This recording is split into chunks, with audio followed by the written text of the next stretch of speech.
The Father has loved us so much. This shows how much He loved us. We are called children of God. And we really are His children. But the people in the world don't understand that we are God's children because they have not known Him. 2 Dear friends, now we are children of God. We have not yet been shown what we will be in the future. But we know that when Christ comes again, we will be like Him. We will see Him just as He is.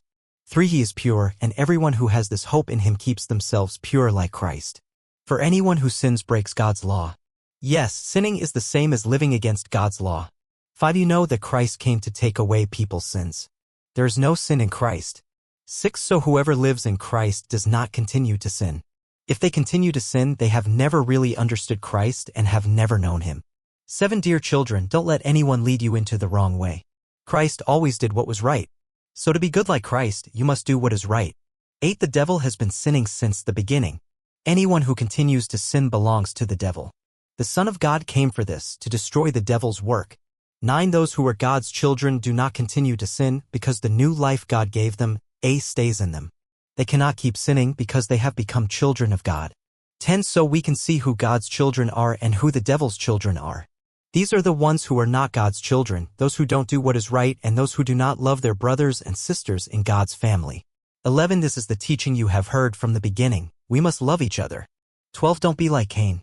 He belonged to the evil one. Cain killed his brother. But why did he kill him? Because what Cain did was evil and what his brother did was good. 13 Brothers and sisters, don't be surprised when the people of this world hate you. 14 We know that we have left death and have come into life. We know this because we love each other as brothers and sisters. Anyone who does not love is still in death. 15 Anyone who hates a fellow believer is a murderer. And you know that no murderer has eternal life. 16 This is how we know what real love is. Jesus gave His life for us. So we should give our lives for each other as brothers and sisters.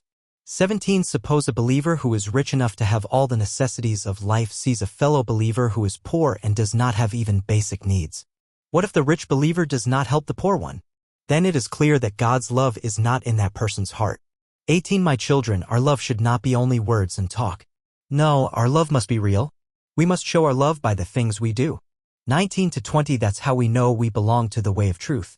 And when our hearts make us feel guilty, we can still have peace before God because God is greater than our hearts. He knows everything.